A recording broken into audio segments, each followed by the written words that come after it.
കൊട്ടാരക്കര ആനക്കുട്ടൂരിൽ നടന്ന ദുരന്തം ഫയർഫോഴ്സുകാരുടെ ആത്മാർത്ഥതയും ഒപ്പം അശ്രദ്ധയുമാണ് 3 ജീവൻ നഷ്ടപ്പെടുത്തിയതെന്ന് പറയാതിരിക്കാൻ വയ്യ. കിണറിൻ്റെ കഴുത്ത് ചുടുകട്ട കൊണ്ട് അർദ്ധവൃത്തത്തിൽ കെട്ടിയതായിരുന്നു. 3/4 അടി സമചതുരത്തിൽ കെട്ടിയ തൂണിൻ്റെ മുകളിൽ 2 ഇഞ്ച് വ്യാസമുള്ള ജെ പൈപ്പിൽ കപ്പി ഘടിപ്പിച്ച് അകലെ നിന്ന് 50 കിലോ ഭാരമുള്ള ആളെ വലിച്ചു കയറ്റാൻ ശ്രമിച്ചാൽ തൂണ് മറിയാൻ സാധ്യതയുണ്ടെന്ന് മനസ്സിലാക്കാൻ ആ സമയത്ത് കഴിയാതെ പോയതിൽ കുറ്റപ്പെടുത്താനല്ലെങ്കിലും എങ്ങനെ പറയാതിരിക്കാൻ കഴിയും? വരുത്തിവെച്ച വിനയാണ്. കിണറ്റിൽ ചാടിയ അർച്ചനയ്ക്ക് 2 പെൺകുട്ടികളും 1 ആൺകുട്ടിയുമാണ്. ഇനി ഇവരുടെ സംരക്ഷണ ചുമതല ആരെ ഏൽപ്പിക്കുമെന്നുള്ളതാണ് ജില്ലാ ഭരണകൂടത്തിന് മുന്നിലുള്ളത്.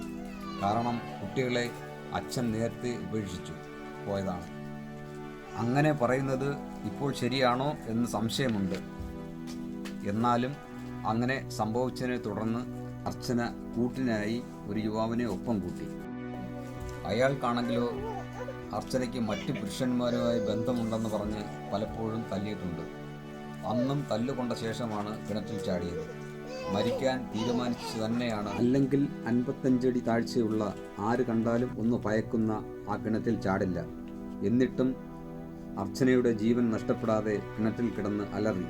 തല്ലിയ ശിവകൃഷ്ണൻ തന്നെ നാട്ടുകാരെ വിളിച്ചു കൂട്ടുകയും ഫയർഫോഴ്സിനെ വിവരം അറിയിക്കുകയും ചെയ്തു.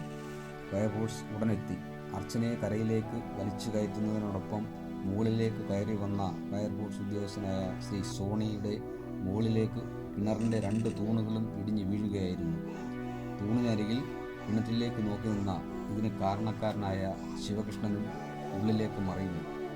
അങ്ങനെ 3 പേരും ഭയാനകമായ ആ ദുരന്തത്തിനിരയായി. അർച്ചനയുടെ അമ്മ ഭർത്താവിനെ ഉപേക്ഷിച്ച് മറ്റൊരു യുവാവിനോടൊപ്പമാണ് താമസമെങ്കിലും അർച്ചനയുമായും അവരുടെ കുട്ടികളുമായും നല്ല അടുപ്പത്തിലും സൗഹൃദത്തിലുമാണ്. അർച്ചനയുടെ അച്ഛൻ മറ്റൊരു വിവാഹം കഴിച്ച് ജീവിക്കുന്നതിനാൽ കുട്ടികളെ ഏറ്റെടുക്കാൻ തയ്യാറല്ല. അർച്ചനയ്ക്ക് ഒരു അനുജത്തിയാണുള്ളത്. അവർക്കും അതിന് കഴിയില്ല. വർഷങ്ങൾക്ക് മുമ്പ് കുട്ടികളുടെ ദുരിതാവസ്ഥ കണ്ട് സ്കൂളുകാർ കെട്ടിക്കൊടുത്ത അന്നത്തെ വീട്ടിനുള്ളിലാണ് അമ്മയുടെ ചിതയ്ക്ക് ആ കുഞ്ഞുമോൻ തിരികൊളുത്തിയത്. കുട്ടികളെ ചൈൽഡ് വെൽഫെയർ സെൻ്ററിലേക്ക് മാറ്റാനുള്ള നടപടികൾ ആരംഭിച്ചു കഴിഞ്ഞു.